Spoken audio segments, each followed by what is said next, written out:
Bonjour à tous, bienvenue sur Xamcast, le podcast qui parle de Neuchâtel-Xamax, fait par des fans pour des fans.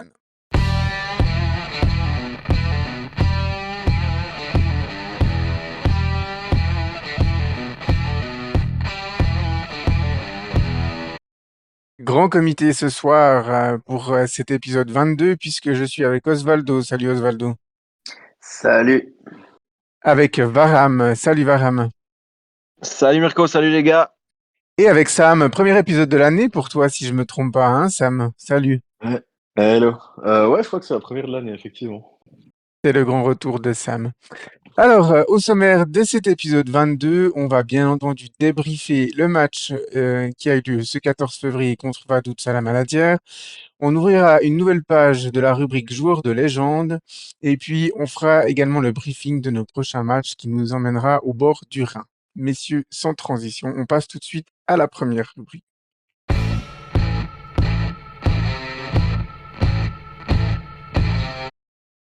Alors, vendredi, c'était le 14 février. 14 février, c'est la fête des amoureux. Alors, on ne sait pas de quels amoureux c'était, mais alors c'était pas la fête des amoureux du foot à la Maladière, hein, messieurs. Donc, on vous cache pas que préparer un débriefing pour ce genre de match, c'était pratiquement mission impossible. Donc, ce soir, on a décidé un peu d'être original. On a décidé d'ouvrir une nouvelle rubrique qui s'appelle la gastronomie selon Xamcast. Et puis, pour ouvrir cette nouvelle rubrique, comme il faisait très froid vendredi soir à la Maladière, on a décidé de vous aider à vous réchauffer, à vous préparer un bon plat de saison, à savoir un bon papé vaudois, messieurs. Donc, le papé vaudois, avant de passer à la recette à proprement parler, on va bien évidemment faire un petit peu d'histoire, puisqu'à Xamcast, on aime aussi l'histoire. Le papé vaudois, en fait, doit son nom à sa consistance de papette. C'est un terme, en fait, je sais pas si vous le saviez, mais c'est un terme franco-provençal qui désignait sous l'Ancien Régime tous les plats à base de bouillie de farine. Comme la saucisse au chou, on imagine que son origine est très lointaine. La culture de la pomme de terre se généralise quand même assez tardivement dans le pays de Vaud. Quant au poireau, ça, je sais pas si vous le saviez, messieurs, à l'époque, c'est un légume qui avait plutôt une mauvaise réputation. Il était considéré comme un excitant à la luxure. Voilà, je sais pas si vous saviez la mauvaise réputation du poireau. Aujourd'hui, le papet vaudois s'est imposé comme le plat cantonal du pays de Vaud. Les couleurs du plat, blanc et vert, ils sont certainement pour quelque chose. D'ailleurs, on le déguste traditionnellement le 24 janvier à la mémoire de l'indépendance vaudoise en 1798 pour les historiens qui nous écoutent. Et je ne sais pas si vous étiez au courant, mais il y a même la journée du papet vaudois. C'est le premier vendredi du mois d'octobre. Lors de cette journée, les bouchers vaudois offrent une portion du fameux papet à qui on veut. Alors, qu'est-ce qu'il vous faut pour faire un bon papé vaudois? Alors, déjà, vous rentrez chez votre boucher et choisissez la plus belle saucisse au chou que vous allez trouver. Si vous ne savez pas où aller, la boucherie Margot à Neuchâtel, ça reste une valeur sûre pour tous les amateurs de viande fraîche et de saucisses en tout genre. Faites ensuite, pardon, un tour à l'épicerie pour y acheter des oignons, des poireaux, des pommes de terre. Ici, on peut vous conseiller la petite épicerie à Bavois qui vous fournira des produits frais de proximité toute l'année. Faites ensuite un saut à la laiterie pour acheter du beurre et de la crème fraîche. Vous en aurez besoin. Si vous n'en avez pas chez vous, ça serait tellement bête de l'oublier. Mais voilà, assez de bavardage. Passons maintenant à la recette. Commencez par mettre les saucisses dans une casserole et recouvrez d'eau froide. Mettez sur le feu et cuisez environ 45 minutes. Mais attention, là, c'est là où ça devient un peu technique, sans ébullition. Coupez les pommes de terre en petits dés, lavez les poireaux et détaillez-les en gros rectangles. Alors là aussi, c'est très important. 6 cm par 6 cm. Pas plus gros, pas plus petit. Déposez le beurre ensuite au fond d'une cocotte, puis les poireaux. N'oubliez pas de saler légèrement hein, et faites cuire à couvert. Lorsque les poireaux sont tombés, qu'ils ont rendu le roux de végétation, déglacez avec du vin blanc et ajoutez les pommes de terre coupées en petits dés. Poursuivez ensuite la cuisson à couvert en ajoutant de temps à autre un peu d'eau de cuisson des saucisses. On les avait presque oubliées, hein, les saucisses, pour éviter que cela attache au fond de la casserole. En plus, ça va parfumer légèrement votre papet, ça va lui donner un petit parfum du pays de Vaud qui vaut le détour. Lorsque les pommes de terre sont cuites, mélangez avec une spatule en bois afin d'en écraser une partie et d'effilocher les poireaux. Égouttez les saucisses, percez-les au-dessus de la casserole du papet pour récupérer le jus. Attention, n'oubliez pas de mettre un tablier parce que ça éclabousse, sinon vous allez en prendre plein à boire. et plein votre beau t-shirt. Mélangez à nouveau pour incorporer le jus, coupez les saucisses en deux et dressez-les sur le papier. Messieurs, votre papet est enfin prêt, vous n'avez plus qu'à le déguster. Bon appétit! Bon appétit à vous aussi, chers auditeurs. Voilà. Alors, vous l'aurez compris, hein, on avait envie de faire une petite séquence humoristique parce que la difficulté pour débriefer le match, elle était réelle. Et puis, on va comme d'habitude commencer par les réactions de nos auditeurs. Alors, il y en a pas beaucoup, il y en a pas eu énormément de ces réactions. On a Grégoire qui nous dit soyons positifs, zéro but reçu, un point de prix, espérons une confirmation à 3 points. Sowat qui nous dit on n'a pas perdu. Mathieu qui nous dit pas vu le match, par contre le résultat est positif, stop la série négative, bon pour les têtes. Lucas qui nous dit payer pour voir une équipe qui sait pas jouer ensemble, non merci. Et puis on a notre animateur Sam qui nous parle de miracle. Alors du coup Sam, je vais directement te passer la parole à toi puisque c'est toi enfin tu fais partie des gens qui ont réagi. Le miracle, pourquoi le miracle sur ce match du coup? Alors, très honnêtement, je m'attendais quand même à une suite de défaites et il y a un petit côté défaitiste qui est sorti dans ce magnifique temps de vendredi. Et on a quand même fait un point, donc j'ose espérer que ce miraculeux point va relancer un peu l'équipe pour la suite, même si on va se déplacer dans un des plus beaux stades de Suisse, c'est-à-dire à Schaffhausen. On verra. Ouais, n'allons pas trop vite, on en parlera dans le briefing après coup. Tout à fait. Varam, alors toi, tu avais un avantage par rapport à nous, c'est que toi, au moins, tu te les caillais pas vu que tu étais chez toi. Mais j'imagine que c'était pas la grosse ambiance non plus, hein. Non, alors effectivement, moi j'étais pas dans le frigo de la maladière vendredi soir. Par contre, j'ai malheureusement vu le même spectacle que vous. J'ai pas eu droit à un spectacle premium ou alors un spectacle HD. Donc effectivement, c'est difficile de débriefer sur pas grand-chose, voire du néant. On va tenter de le faire, mais je pense que On va le l'exercice faire, de ouais, quand même. débriefer le match est plus difficile. Enfin voilà, je pense que c'est l'un des exercices les plus difficiles qu'on aura eu à faire depuis la création de ce podcast, mais on va tenter de manière vaillante d'apporter des analyses pertinentes, mais ça va être compliqué. Osvaldo. J'ai envie de te dire que le côté positif de ce genre de soirée, quand je vais au stade de cette façon-là, c'est que tu es au milieu de potes que tu vois plus si souvent que ça, et que j'ai envie de positiver en disant qu'au moins j'ai vu un spectacle très très moche, mais en bonne compagnie. Mhm. Voilà. Alors moi, Franchement, ben, vu ce qu'on a vu vendredi soir, j'en suis navré pour nos auditeurs, mais je me sens pas de dire grand-chose de plus en introduction. ouais, moi comme vous, hein, d'habitude je suis assez bavard et j'ai toujours plein de choses à raconter. Alors je pense que j'aurai des choses quand même à raconter sur ce match, mais beaucoup moins que d'habitude. Ça va être quand même très très très compliqué. Une entrée de match timide de la part des deux équipes et puis un premier fait de jeu à la 9e minute. Une intervention, on va dire, très rugueuse de Cavani sur une relance d'Edin Omeragic. Messieurs, alors Cavani a été sanctionné d'un carton jaune. Est-ce que pour vous, cette intervention, elle valait plus qu'un carton jaune? Messieurs, je laisse la personne qui était devant sa télé au départ.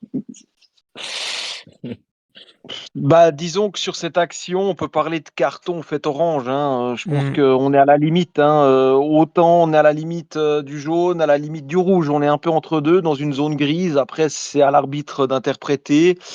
Mais effectivement, notre ami Caveng, il est arrivé comme une moissonneuse-batteuse. En plus, sur le gardien, on sait qu'au foot, on protège quand même assez le gardien. Et là, effectivement, on pourrait parler de carton orange, mais qui tire un peu sur le rouge quand même. Osvaldo? Je suis assez sur la ligne de Varam sans avoir grand-chose d'autre à rajouter. Mhm. Je partage le même avis. Ouais, alors sur le comment pendant le match, je me suis dit ah il vient quand même bien à retardement et puis il touche quand même bien Meragic et je me suis dit ah non mais ça vaut rouge et puis après en voyant un peu les images parce que oui je me suis infligé ça, j'ai regardé quelques images et finalement ouais je pense que le carton jaune est assez logique mais voilà du coup Voilà, c'était vraiment un carton jaune indiscutable et puis un carton orange, comme tu disais, Ram. Ensuite, on vous ment pas, hein, mais on n'a rien, absolument rien à dire sur cette première mi-temps. Vaduz a frappé, je crois, 2 fois au but. Meragic a dû faire 2 petits arrêts. Et du côté de Xamax, rien. Mais rien d'un point de vue offensif. Alors, quand il y a aucune action à débriefer de manière générale, on va parler un peu de la tendance du match.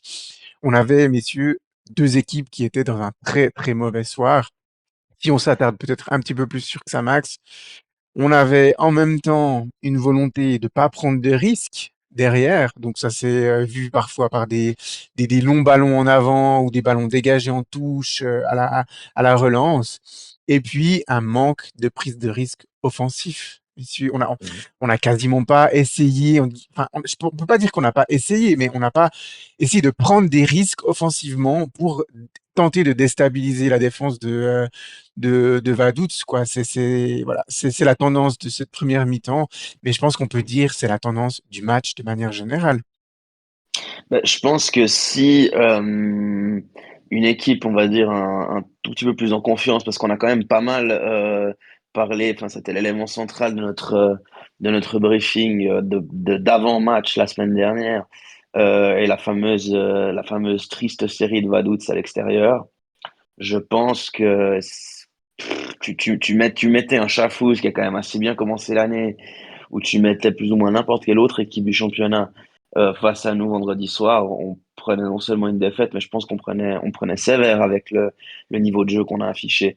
Et là, moi, j'étais plutôt dans l'optique qu'on devrait justement profiter de cette grosse faiblesse que connaît Vaduz à l'extérieur pour faire des points. Et finalement, c'est ce qui nous a sauvés et ce qui nous a permis d'obtenir le 0-0. Avec une équipe qui faisait ne serait-ce que 5-10% de plus face à nous, je pense qu'on perdait vendredi soir. Mais très clairement, Mm. enfin, le 0-0, il vient sanctionner 2 équipes qui étaient dans un très mauvais soir. Parce que, ben, voilà, on va pas s'attarder sur Vaduz, mais, enfin, ils ont été très maladroits aussi. Les mauvaises passes ont été à foison, les pertes de balles ou autres. Vraiment, c'était un très mauvais spectacle ce vendredi à la Maladière, un spectacle comme on n'aime pas forcément voir sur un terrain de foot. On peut mentionner aussi quand même les premières titularisations d'Elmedine Schaller et surtout de la nouvelle recrue Niklas Gunnarsson. On va d'abord s'attarder peut-être un petit peu, messieurs, sur Elmedine Schaller. Donc Elmedine Schaller, on l'avait déjà entreaperçu euh, en match de préparation. Sauf erreur, il était aussi rentré quelques minutes lors du match contre le Stade Lausanne. Quelle impression il vous a faite? Il a joué à peu près une soixantaine de minutes, hein, je crois. Quelque chose comme ça. Ouais, c'est ça, il est sorti à la 58e. Quelle impression vous a fait Elmedine Chaler sur ces 60 minutes de jeu, messieurs? Bah, disons que sur ce match, on reviendra aussi avec Gunnarsson après. Je pense que ça a été l'une des rares satisfactions, l'une des rares éclaircies dans cette soirée bien terne. Mais disons que c'est bien de faire débuter un jeune. Je pense que il a montré une certaine motivation au milieu de cette horrible médiocrité. Il a quand même montré une certaine motivation. On sentait qu'il était là. Et puis, ce qui peut être intéressant, c'est que ça peut être, on va dire, une piste aussi tactique pour la suite, puisque c'est un milieu de terrain qui pourrait, pourquoi pas, avoir ce rôle un peu de box-to-box. Donc voilà, il a montré une certaine envie. Après, je pense que voilà, physiquement, il est un peu calé aussi, mais en tout cas, sur ces 60 premières minutes qu'il a faites, en tout cas depuis le début, première titularisation, je pense que c'est encourageant. On va dire ça comme ça. Mhm. Vous voulez réagir, messieurs? Non. Bon, pas plus, non. Je Pas partage plus le que même ça, avis non. que Ouais, Ram. ouais. Ok, ouais, c'est vrai que, alors, je sais pas s'il était cramé physiquement à la fin, mais j'étais en tout cas content qu'il dispute pas tout le match non plus. C'est vraiment, il est jeune, hein, El Medine, il a 17 ans, je crois. Donc, voilà, c'est bien de pas le cramer non plus. Et puis, la titularisation de Gunnarsson, elle était pas prévue hein, de base, puisque c'est Johan Lepito qui aurait dû être titularisé comme d'habitude avec l'Avdrim Aïroulaou. Mais Johan Lepito a dû déclarer forfait un peu à la dernière. Il s'est blessé la veille légèrement, puis jusqu'à la dernière, il savait pas trop s'il allait pouvoir jouer. Donc finalement pas. Donc Gunnarsson s'est retrouvé comme ça directement titulaire dans cette défense centrale, placé poste pour poste sur la gauche en défense centrale. Quelle impression il vous a donné, enfin quelle impression t'a donné Osvaldo? Je vais donner la parole à toi, Gunnarsson. Gunnarsson, ben, j'ai eu cette impression quand même de plus grand contrôle de l'arrière-garde en fait sur ce match. Après, c'est toujours un petit peu à contrebalancer avec le niveau de l'adversaire. Maintenant, c'est le premier match depuis longtemps où on n'a pas non plus vécu l'intégralité des 90 minutes avec la goutte de sueur, de stress sur le front. Maintenant, à quel point est-ce que c'est dû à l'arrivée de ce défenseur et à quel point c'est dû à la faiblesse de Vaduz dont on a parlé en début de débrief, comme Xamax a été finalement assez faible. C'est une prestation qui va demander confirmation assez vite, mais pour une première, pour quelqu'un qui est arrivé 24 heures dans le match, je l'ai trouvé bon. Après, j'ai de la peine à complètement m'extasier pour plein de raisons naturelles qu'on peut deviner. Non, non, le but c'est pas de tomber dans l'extase en soi, mais c'est de livrer comme ça une première impression générale. Varam, d'autres points que ceux évoqués par Osvaldo? Oui, alors Gunnarsson, ça a été aussi l'une des rares notes positives de cette soirée. Ça faisait longtemps qu'on n'avait pas eu un défenseur, on va dire, je mets des guillemets avec cette aura, hein, mais on a vu directement que c'est un joueur qui a quand même une certaine expérience, qui a une personnalité, qui n'a pas hésité à replacer ses coéquipiers, à faire monter la défense, à avoir cette saine agressivité, à dégager quand il faut, à relancer calmement, tranquillement. Et je pense que ça faisait longtemps qu'on n'avait pas eu un défenseur avec ce profil-là. Et puis, ce qui est positif, c'est que je pense que c'est un défenseur qui va aussi faire progresser les autres, parce qu'il ne faut pas oublier qu'on a des défenseurs assez jeunes, comme par exemple Soro, et c'est au contact des défenseurs d'expérience que les défenseurs un peu plus jeunes apprennent aussi un peu plus vite. Et derrière, je pense qu'on a besoin d'avoir un routinier, d'avoir un peu un sénateur, parce que c'est ce qui nous a manqué cruellement cette saison, mais également les saisons avant. Et alors, effectivement, comme Osvaldo l'a bien dit, la faiblesse de l'adversaire doit quand même, on doit quand même démontrer une certaine prudence parce que c'était pas non plus les attaques en continu, c'était pas non plus du foot total, c'était pas l'Ajax de Cruyff, mais C'est le moins on qu'on a quand puisse même dire. vu, voilà, on a quand même vu quelques signaux encourageants et voilà, je pense comme ça, première impression, je pense que c'est une bonne pioche. Dédicace à Michel de Castel, Ouais, l'Ajax de c'est ça. Cruyff. Non, moi, je salue aussi hein, ses capacités de leadership montrées sur le terrain. C'était assez Mhm. flagrant. Hein. C'était vraiment lui qui guidait la défense. Donc, pour dire qu'il était avec des coéquipiers qu'il connaissait depuis moins de 24 heures, avoir un résultat aussi probant, bah, c'était déjà assez intéressant. Comme je disais avant, on va pas s'enflammer en soi. Ça demandera confirmation sur plusieurs matchs. Mais voilà, il semble que voilà, il est pas venu pour cueillir les patates, pour faire le papé vaudois, on va dire ça comme ça, Niklas Gunnarsson. Donc voilà, on se réjouit de voir à l'œuvre prochainement, dès le match prochain, je pense même d'ailleurs, parce que au-delà des choix imposés par les blessures, Anthony Breza avait quand même choisi de secouer un peu, hein. Il nous l'a dit en interview, il a laissé sur le banc des joueurs comme Hussein Touati, Giovanni Bamba, et puis qui encore est resté sur le banc, Jesse Outier. Enfin, des joueurs pour les piquer un petit peu hein, par rapport au dernier match. Donc c'est aussi dans ce contexte-là que la titularisation d'Elmedine Chaler s'est faite, hein, parce que bien que Fabio Saiz soit suspendu, on aurait pu penser que Giovanni Bamba allait débuter avec Kenan Fatkic. Mm. Donc, mais ce pari n'a pas été payant. Les titulaires n'ont pas pu faire la différence. Et puis, les joueurs habituellement titulaires, quand ils sont rentrés, eh bien, ils ont pas fait une plus mauvaise prestation que les autres, hein, en soi. Cabral aussi était sur le banc. Ils ont pas fait une plus mauvaise prestation que les autres, mais ils ont pas non plus apporté cette petite étincelle qu'il aurait fallu pour faire tourner ce match dans notre sens. Messieurs, de tête comme ça, j'ai souvenir d'un très beau tir de Hussein Touati, mais légèrement au-dessus. Mhm. Oui. Et puis c'est tout. Enfin, je veux Ouais. dire, si on consulte les statistiques, on a frappé 6 fois au but contre 8 pour Vaduz, 0 tir cadré pour Xamax, 2 pour Vaduz. Je pense que voilà, là déjà on a tout dit. Seulement 2 corners par équipe. C'est aussi, ça veut dire elles ont été très peu dangereuses, elles ont très peu obligé les équipes à dégager les ballons en corner. Un hors-jeu à 2. Du coup, 19 fautes à 12, hein. Du coup, ce genre de match, c'est pas non plus des matchs très physiques avec beaucoup de fautes. 427 passes à 468, ça reste relativement peu. Enfin, c'est vraiment des statistiques qui montrent que le match a été très très pauvre. Alors, je sais pas si j'oublie des choses, messieurs, ou pas. Si j'en oublie, dites-les maintenant, ou taisez-vous à jamais, comme on dit, mais Oui. Alors, moi, je me rappelle d'un coup franc de Toiti aussi. oui, il y a eu un très Oui, beau coup c'est franc juste. d'Hussein Touati qui Ouais. est passé juste à côté.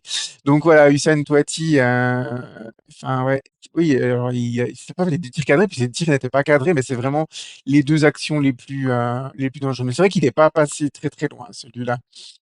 Donc, euh, donc voilà. Du coup, on a Chafran qui a remplacé au pied levé notre cher Benjamin Buchel, n'a pas eu trop de travail. Donc voilà, mais je pense qu'il y a rien d'autre à dire sur ce match. On a déjà tenu pratiquement 20 minutes, c'est un miracle, mais voyez, on a dû introduire une autre rubrique pour ça. Je vais quand même terminer cette chronique, enfin ce débriefing de match. Vous l'avez vu sur nos réseaux, hein, quand je suis reparti dans le parking, je suis tombé sur un petit groupe. Il y avait Rafael Nuzolo, Leridon Berisha, Mats Samrich et Danilo Del Toro qui étaient en train de parler et de rigoler. Puis comme ils étaient juste derrière la porte, j'ai pas pu faire autrement que de passer à côté d'eux. Ils m'ont tout de suite vu, ils m'ont salué, enfin on s'est salué mutuellement. Et on a parlé un petit peu du match avec Danilo Del Toro. Alors, messieurs, Danilo, il était convaincu que Vaduz aurait dû s'imposer. Ils ont eu deux grosses occasions. Alors, certes, ils ont tiré 2 fois au but, mais j'appellerais pas ça des grosses occasions quand même. Il y a un penalty oublié apparemment sur Cavani dans une action dont je me souviens même plus. C'est en première mi-temps. Donc, Danilo, si tu nous écoutes, non, Vaduz n'aurait pas mérité de s'imposer. Oui, le 0-0 est le seul et unique score qui méritait de sanctionner ce match. Messieurs, vous êtes d'accord? Là, il abuse un peu, Danilo, quand même. Mais ça, c'est la réaction typique du joueur qui essaie un petit peu de cacher la merde sous le tapis, si je peux me permettre. Moi, je pense que c'est un peu de la méthode couée, de l'autoconviction. Maintenant, oui, enfin, ça paraît clair qu'aucune des deux équipes ne méritait particulièrement de repartir avec quelque chose de Neuchâtel et de la maladie à vendredi soir, et donc pas plus Vaduz que Xamax par extension. Ouais, je vais quand même rajouter que Mats Samrich et Leridon Berisha, ils étaient derrière Danilo Del Toro à ce moment-là. Et ils rigolaient plus qu'autre chose, hein. Donc je pense qu'ils n'avaient pas l'air de croire vraiment leur coéquipier. Mm. Quant à Raphaël Luzzolo, lui non plus, il n'a pas été ravi du spectacle qu'il a eu sous ses yeux ce vendredi. Et puis, il trouvait que le 0-0 était totalement logique. Voilà. On Je espère pense que que, je pense que dans son job actuel, Nuzzolo a vu certainement des bien meilleurs matchs que celui-là récemment. alors, aucun doute là-dessus. On espère qu'on a assisté au plus mauvais match de Challenge League de la saison, messieurs, et qu'on n'en reverra pas un autre comme ça. Franchement. Ouais. Voilà, J'espère clairement. aussi. Je crois que ça sera le mode de la fin. En plus, on se les caillait parce que ce genre de match, on les a jamais en juillet ou en mai, hein. Évidemment, on les a toujours quand c'est le mois de février. Dans la Alors, période la Michael plus froide. Ouais. Ficcinetti a balayé la question de la météo en touche. Enfin non, il l'a pas balayé en touche, il a balayé tout court en disant que c'était pas une excuse. Le terrain n'était pas gelé non plus, hein. En soi, il était tout à fait bien praticable. Donc voilà, c'était simplement un très mauvais match entre deux équipes dans un très mauvais soir. Il y a pas d'autre chose à rajouter pour ce match. On va vite l'oublier dès maintenant et on va passer à la prochaine rubrique.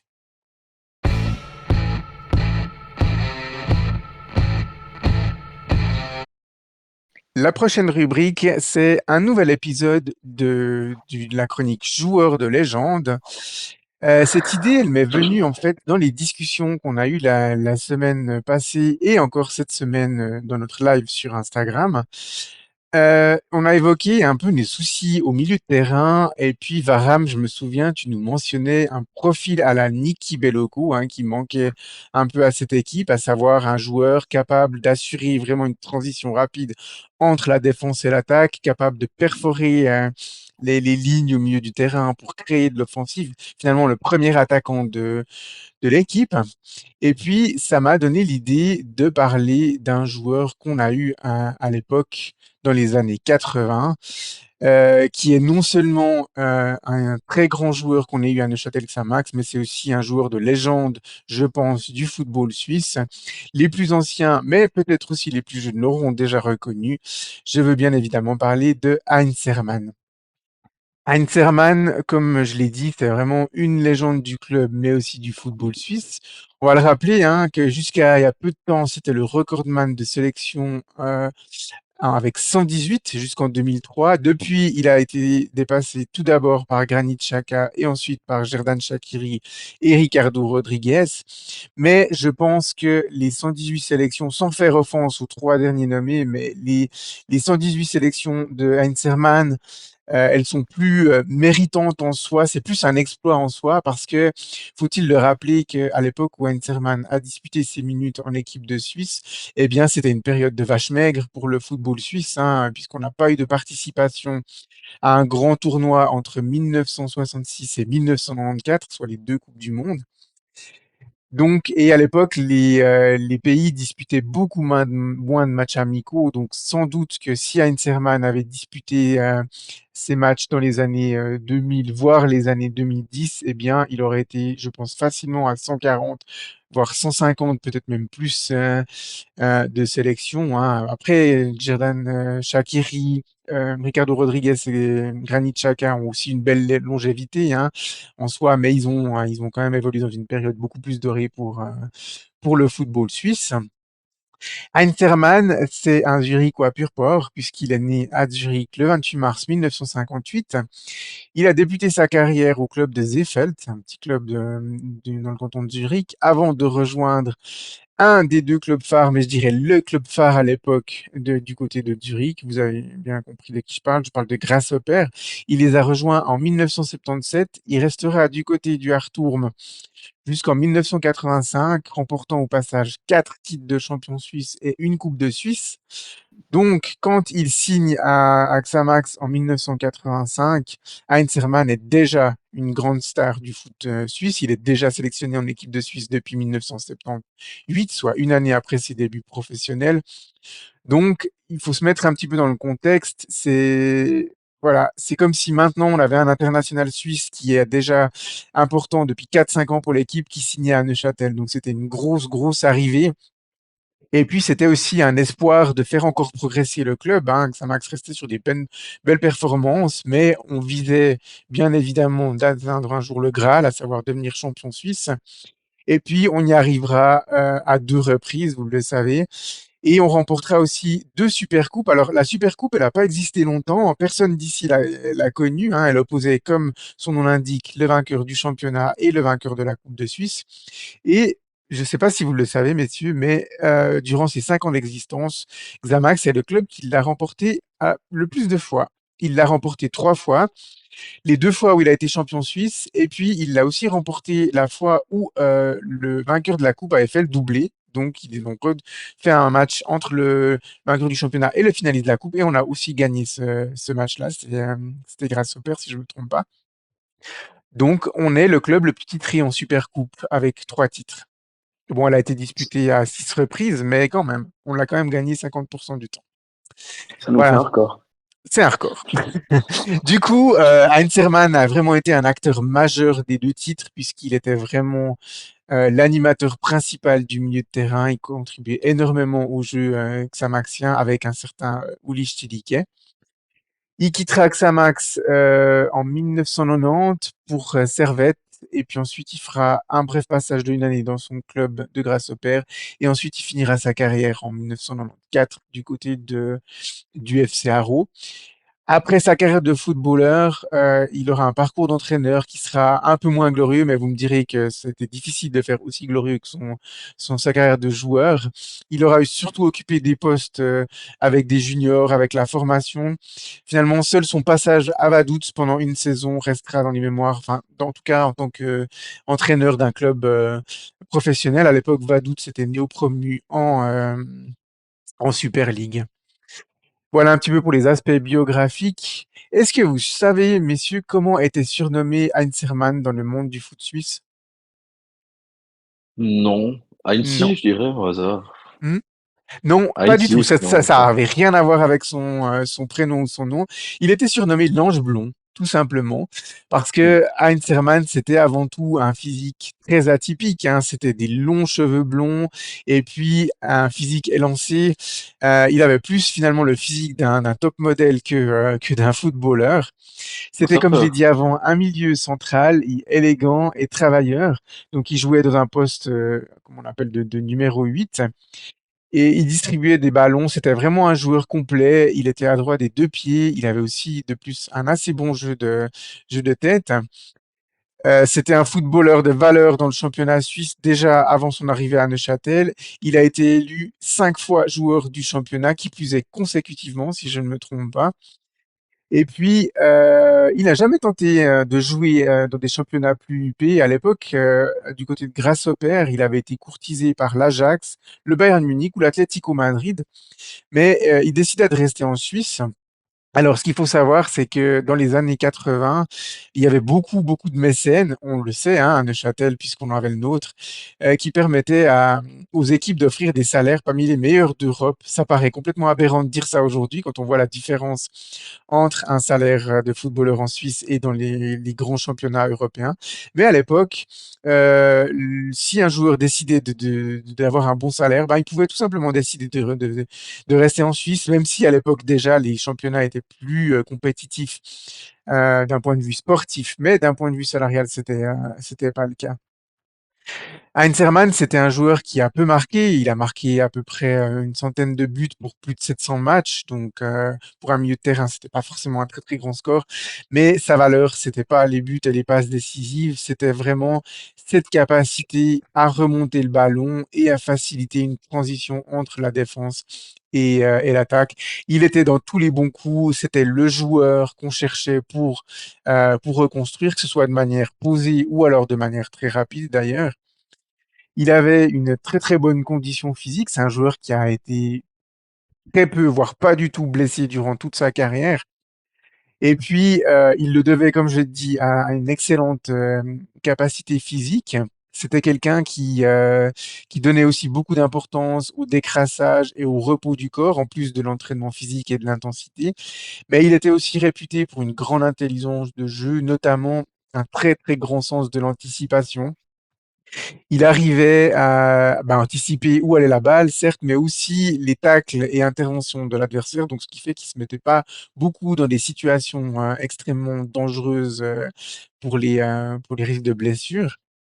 Humainement, c'était quelqu'un qui était assez discret de base, mais qui savait aussi se faire entendre et respecter lorsque c'était nécessaire. Il n'hésitait pas à haranguer les joueurs sur le terrain ou à taper du poing en coulisses lorsque c'était nécessaire, hein. J'ai trouvé plusieurs articles de ses anciens coéquipiers qui soulignaient cet aspect-là chez lui. Et Heinz Hermann, dès qu'on sortait du terrain, dans le privé, c'était quelqu'un de très discret. On parlait peu de lui parce qu'il voulait qu'on parle peu de lui. Lui, ce qui lui plaisait, c'était pas d'être sous les feux du projecteur, c'était d'être avec sa famille, donc sa femme et ses enfants. Et c'est un fait assez remarquable parce qu'encore aujourd'hui, enfin en 2023, fin 2023, lorsque Granit Xhaka s'apprêtait à le dépasser, ben, il a été sollicité par toutes les télévisions du pays, radio et presse, et il a décidé d'accorder aucune interview. Il voulait pas revenir sur le devant de la scène. Pour lui, c'était le moment de Granit Xhaka et pas le moment de Heinz Hermann. Donc, il a même pas accepté une seule interview. Donc ça prouve que voilà, il aimait rester discret. Donc voilà, je suis sûr que les plus anciens d'entre nous et d'entre vous, chers auditeurs, auront pas mal de souvenirs de Heinz Hermann.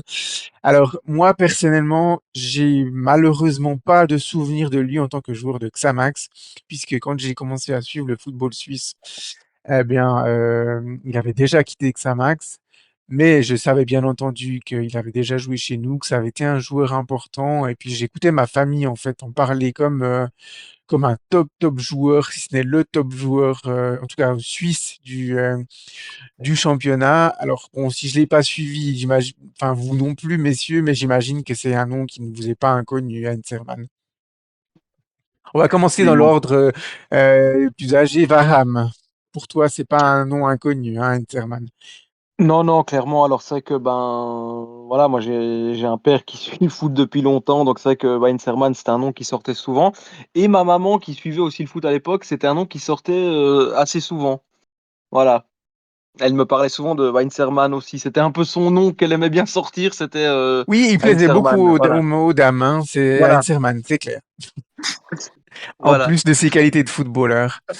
Ensuite, si on suit les âges, Sam, toi, ben non, bien évidemment, tu l'as même pas vu en tant que joueur, que ce soit à Servette, Guétier ou Haro après Neuchâtel, mais c'est un nom qui Mm. t'est pas inconnu.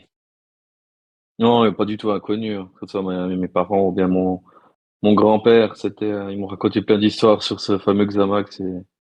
C'est comme si j'avais vécu avec, mais sans l'avoir vu. Mhm. Osvaldo, t'es notre Benjamin ce soir. C'était pas le Benjamin Ouais. du podcast, mais t'es notre Benjamin ce soir.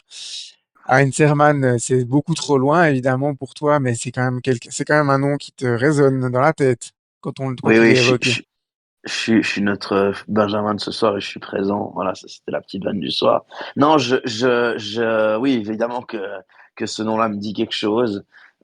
Forcément, à force d'avoir aussi pas mal parcouru de moi-même les livres d'histoire, il y a bien un jour où j'en ai entendu parler. Et puis évidemment, bah, j'ai su il avait fait partie de notre glorieuse équipe à l'époque. Et c'est une fierté d'avoir eu un joueur de ce pedigree qui a porté un jour notre maillot. Mhm. C'était vraiment une superstar du foot suisse, quoi. Je sais pas, pour les plus jeunes, qu'est-ce qu'on pourrait donner comme équivalent? C'est comme si quel joueur évoluait sous nos couleurs actuellement? C'est quel nom qui vous vient en tête, messieurs? Si on prend un numéro 8, euh, je sais pas. Peut-être un Freuler. Ouais, c'est ça, j'allais Ouais. dire, c'est que pour mettre un petit peu le contexte, c'est comme si on avait Remo Freuler actuellement qui jouait à Xamax, toute proportion gardée, hein, mais c'est par rapport au Mm. poste et par rapport à la qualité de jeu, c'est ça. Donc voilà, ça, on est bien loin malheureusement aujourd'hui de pouvoir recruter des Remo Freuler, mais à l'époque, on avait la capacité à attirer ces top joueurs. Et puis, il a continué, il n'est pas venu en fin de carrière chez nous, hein. Il avait encore de très, très, très beaux jours et il a été, comme je le disais avant, un énorme contributeur à ces titres. Donc voilà, bien évidemment que ça fait rêver. J'avais envie dans cette rubrique de revenir aussi pour un jour de légende à nos années plus glorieuses avec les titres.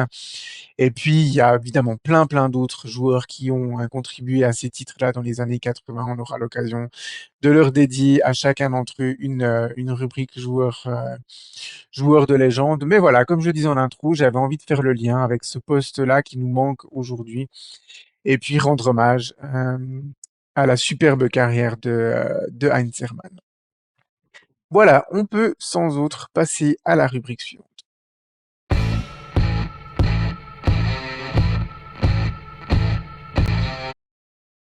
La transition est un peu rude puisqu'on passe de Heinz Hermann et les titres des années 80 au FC Schaffhouse. Euh, messieurs, le prochain déplacement donc nous amènera du côté du Rhin, comme je le disais en introduction d'épisode, y affronter le FC Schaffhouse. Alors avant de parler du match à proprement parler, comme d'hab, je viens un peu avec les statistiques habituelles. Le FC Schaffhouse est très mal en point, hein, puisqu'ils sont actuellement 9e au classement avec 20 points. On affronte de nouveau la pire équipe cette fois-ci, pas à l'extérieur, mais à domicile, hein, puisque Chafouz ne s'est imposé qu'une fois en 10 matchs, et, prenant 3 matchs nuls et 7 défaites déjà, dont une contre nous. Ils ont marqué 24 buts, ce qui en fait la pire attaque du championnat. Et ils ont pris 35 buts, ce qui en fait la huitième pire défense. Ils précèdent seulement Xamax, 9e, et le Stade Lyonnais, qui est à la dixième place. Au niveau de la trend, ben, ils sont pas beaucoup mieux que nous, hein, puisque sur les 5 derniers matchs, ils ont fait un match nul, une victoire, et sinon 3 défaites. Leur meilleur joueur statistique, ben, par rapport à Vaduz, cette semaine, c'est pas brillant. Le meilleur compteur, c'est Stéphane Zeiler, qui a 2 buts, 5 passes décisives. Philippe Vogt, 2 buts, 4 passes décisives. Gabriel Ededono, qui est le jumeau de Jonathan, 4 buts. Et Nadjak, il a pas de prénom, lui, c'est vraiment comme ça, avec 3 buts. Alors, à leur décharge, il faut dire qu'ils ont perdu Marc Guiguer et Passadore, leurs 2 meilleurs atouts offensifs à l'intersaison. Et puis, on ne peut pas ne pas évoquer non plus les soucis administratifs et surtout financiers dont récurrents dont souffre le FC Chafouz. Ils ont encore fait l'actualité à ce niveau-là cette semaine, puisqu'ils n'ont pas présenté les comptes, ce faire du mois de décembre, hein, malgré un délai encore octroyé. Donc, ils vont très probablement être sanctionnés encore de 3 points. C'est le tarif qu'a pris l'AC Bellinzone, hein, pour la même faute, j'ai envie de dire. Donc, voilà, Xamax va affronter une bête, on va dire, pas forcément blessée, mais en tout cas dans une ambiance très très maussade, beaucoup d'incertitudes. Est-ce que le club va réussir à se sauver sur le terrain? S'ils réussissent, est-ce ils vont obtenir leur licence pour la saison prochaine? Voilà. Alors, qu'attendre de ce match, à part attendre du mieux par rapport à ce match contre Vaduz, messieurs? On va commencer C'est le genre par de, Osvaldo, vas-y.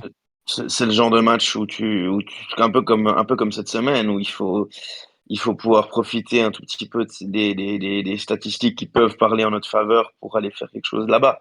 Maintenant, c'est quand même une équipe qui a pas si mal démarré que ça son printemps, et de ce point de vue-là, vu la série qui est encore en cours, où on n'a toujours pas enregistré de victoire depuis un certain soir de novembre à la Pontaise, dans ce contexte-là, chaque match est à prendre avec le plus grand sérieux, mais il y a quelque chose clairement à aller faire là-bas, au vu des.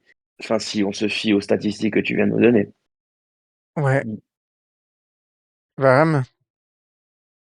Bah, comme je l'avais dit lors de l'émission spéciale avec Michel Descastel, et en plus, avec ce qu'on a vu vendredi et les matchs d'avant, je pense que ça renforce encore plus ma thèse. Je crois que moi, pour ma part, personnellement, ce que j'aimerais voir sur cette fin de saison, c'est qu'on puisse construire quelque chose pour la suivante. Et là, j'ai l'impression que je ne sais pas, en tout cas sur la fin d'Uli Forte, quelque chose s'est vraiment cassé. On est dans une mauvaise spirale et là, je pense qu'il faut reconstruire quelque chose et repartir un petit peu à zéro. Donc moi, ce que j'attends, c'est surtout des progrès dans le jeu, au-delà du résultat, même si évidemment, on aimerait tous une victoire ou du moins des points. Mais moi, ce que j'aimerais voir, c'est de voir quelque chose dans le jeu, parce que j'ai l'impression que pour l'instant, c'est encore assez pauvre. Et j'ai même l'impression qu'on a régressé par rapport au début de saison. Et voilà, ce que j'aimerais voir, c'est quelques préceptes de jeu, certains schémas de jeu, d'avoir une identité de jeu pour qu'on puisse construire quelque chose pour la suite, parce que ben voilà, je pense qu'il faut être réaliste, il faut regarder le classement, et puis il faut utiliser on va dire encore ce troisième et quatrième tour pour pouvoir bâtir quelque chose d'intéressant et de sain pour la saison prochaine. Hmm. Pour moi, on est un petit peu à la croisée des chemins quand même sur ce match. Vendredi, j'ai eu l'impression que la mission que s'étaient un peu donné les joueurs principale, c'était de consolider la défense. Alors, si on se base purement sur le résultat, ben, l'objectif est atteint, on n'a pas pris de but, donc on peut être que content de cet objectif-là. Alors, certes, on n'a pas eu affaire à une équipe dans un grand jour offensivement, mais ça avait déjà été le cas par le passé, et même malgré ça, on avait parfois pris des buts contre une équipe qui n'était pas dans un bon jour offensif. Mhm.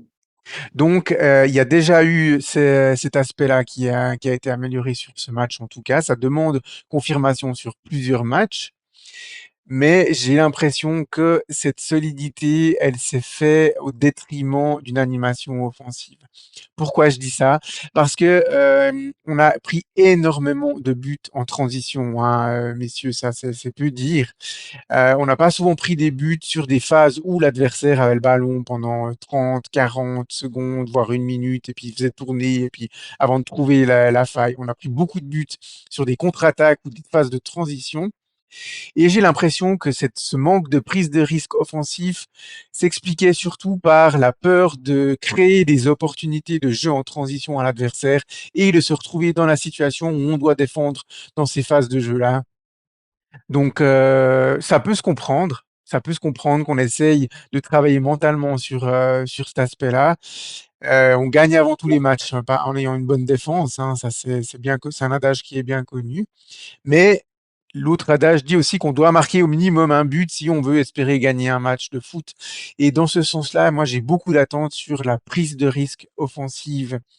La prise de risque offensive, ça veut pas dire faire des dingueries, mais ça veut dire oser tenter le un contre un des fois, et oser déborder le joueur par les dribbles, oser la petite passe un petit peu risquée, la passe un petit peu folle qu'on tenterait pas forcément, oser l'appel dans le dos de la défense pour déstabiliser. Et j'ai l'impression que ces aspects-là, on les a pas forcément fait individuellement, mais surtout on ne les a pas fait collectivement.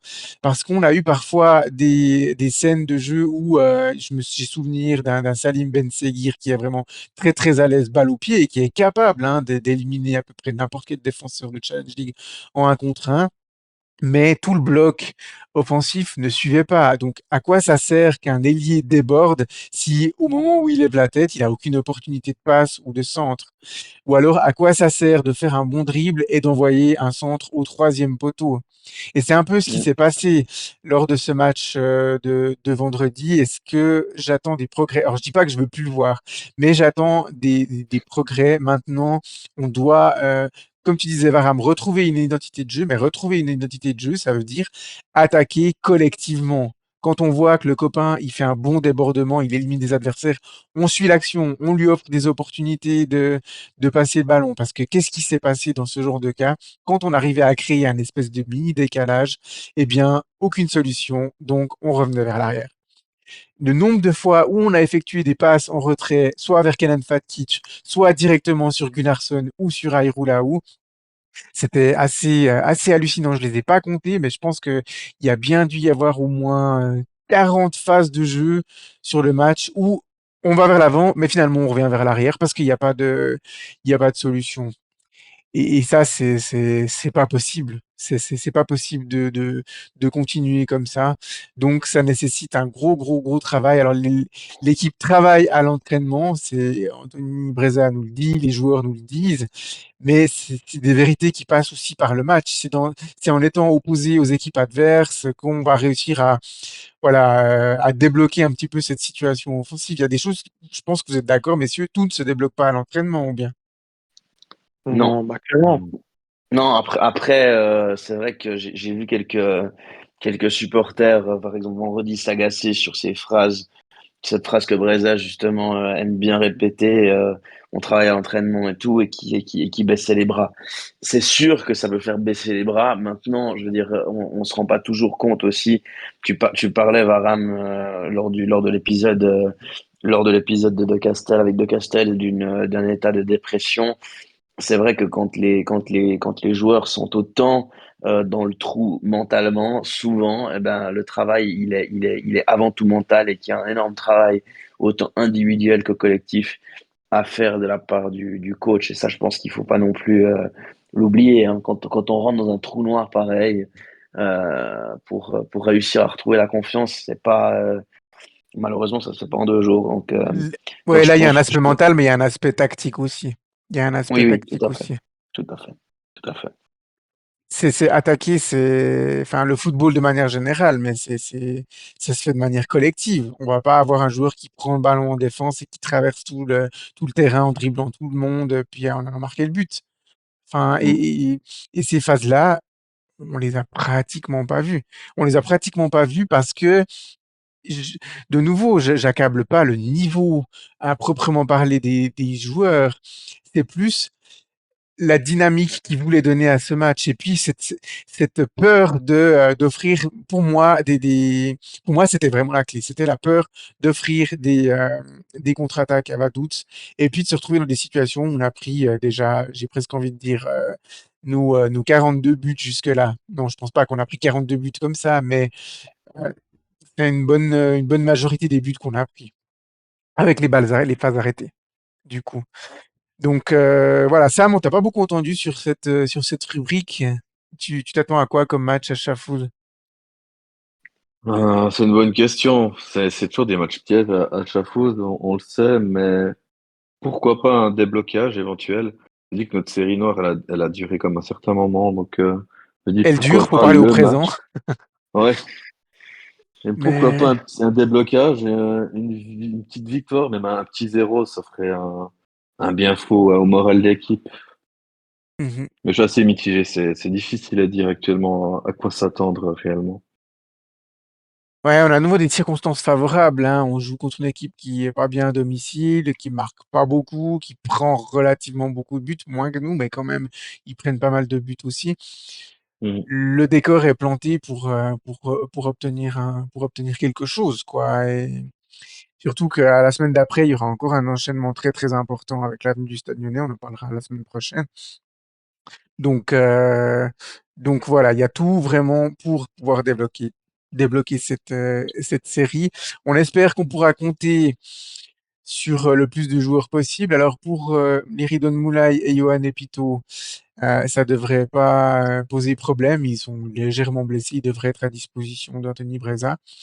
On attend de Mhm. voir comment évoluent Koro Koné et Ismaël Sidibé. On espère qu'on pourra compter sur eux. Et puis, on espère aussi que la convalescence de Michael Gonçalves se passe bien et qu'il pourra revenir sur le terrain le plus rapidement possible. Voilà, on va passer j'allais dire à la prochaine rubrique, non, mais à la conclusion gentiment de cet épisode.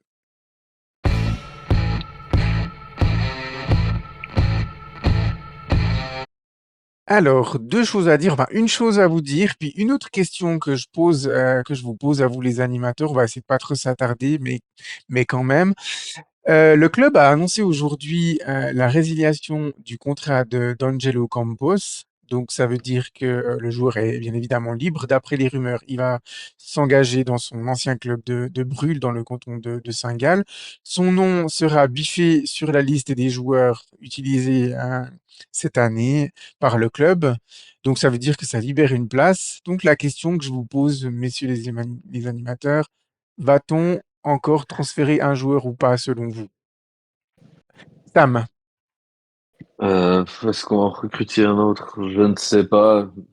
On pourrait être étonné on pourrait être étonné, mais à vrai dire, je sais pas, je sais même pas où on pourrait recruter actuellement. C'est une très bonne question. Je pourrais pas te dire alors. C'est une Mhm. question piège. Osvaldo, pour toi, mouille-toi un petit peu. Est-ce qu'on va recruter encore un joueur ou pas? Oui. Ah voilà, il est catégorique, il se mouille. Ok. Varam, est-ce que pour toi on va recruter un autre joueur? Bah, on va dire, ma sensation est que oui. Après, voilà, on a souvent des effectifs pléthoriques. Moi, je suis plutôt partisan d'avoir un effectif beaucoup plus restreint. Moi, personnellement, on pourrait s'arrêter là, mais je pense qu'il y aura encore un joueur qui va encore être recruté, oui. Ouais, moi je pense que le timing il est pas anodin parce que si on pense par exemple l'année passée à Lucas Marin. On a, je pense, essayé de lui trouver une porte de sortie. On n'a pas réussi. Et puis, du coup, il a été en tribune toute la deuxième partie de saison. On aurait pu se dire qu'Angelo Campos allait être en tribune, mais à mon avis, si on essaie de trouver une solution avec lui, c'est pas pour rien. Surtout dans ce Mm. timing-là. Donc, je pense qu'on pourrait encore avoir une arrivée. Alors, si on n'a pas de nouvelles de la part du club d'ici jeudi, ça pourrait peut-être faire l'idée d'une conversation un petit peu plus élargie sur notre habituel live Instagram. La transition est toute trouvée à ce point de vue-là. Vous avez sans doute remarqué qu'on a pris la bonne habitude de faire des lives sur Instagram assez régulièrement, le jeudi en général, puisque c'est un jour qui convient bien à l'ensemble des animateurs. Donc, si vous avez des idées de débats ou autres, n'hésitez pas à nous en faire part. On s'en fera un plaisir d'en parler avec vous. Et puis, vous êtes aussi toutes et tous les bienvenus à participer en direct à la conversation.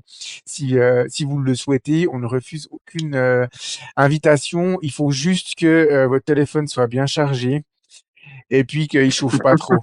Mais sinon, à part ça, ça ne posera pas de problème. Voilà, c'était un petit clin d'œil à Varam. Vous avez peut-être vu le Oui, reel sur Instagram, mais il a galéré comme jamais pour venir en live déjà, premièrement, puis ensuite pour y rester. Donc voilà. Chargez Et vous bien oui. avez, votre téléphone. et vous avez pu voir que qu'on parle autant, on parle autant foot et ballon que saucisses, donc et bière, donc il y en a pour tous les goûts, les gars, Il y rassurez-vous. en a pour tous les goûts. Oui. Et puis une dernière petite chose à vous dire, c'est que hier soir, Osvaldo, surtout on va dire, et moi, étions en déplacement en terre genevoise. Alors c'était pour le travail pour toi, Osvaldo, hein, essentiellement, mais aussi pour du repérage Xamcast, Osvaldo. Tout à fait. Alors, on a effectivement la reprise de la Promotion League chère à notre collègue d'Examcast, Michael, était de rigueur hier soir, puisqu'on est allé assister au duel Valdo-Genevois entre Grand Saconnet et Bavois. J'y suis allé en tant que représentant rédacteur Proxy Football. Et il y a un membre du team Grand Saconnet qui est passé par le club à la fin des années 2000, à la fin des années 2000, début des années 2010, qui a fait deux passages et à qui nous avons parlé et qui devrait nous rejoindre comme invité dans le courant du mois de mars. Voilà. Donc C'est ça. on fait exprès de garder le pas préciser sa fonction pour garder le suspense. Mais voilà, on a pu causer avec lui et Alors le il petit était parti. suspense, hein, parce que tu as donné beaucoup d'indices là quand même, hein. Oui, effectivement, mais c'est là qu'on peut aussi profiter de remercier Canal Alpha pour leur collaboration, puisqu'il nous a dit il nous a dit qu'il avait particulièrement apprécié notre passage là-bas et que ben on voit à quel point ça nous donne de la visibilité, donc on les remercie encore une fois pour ça.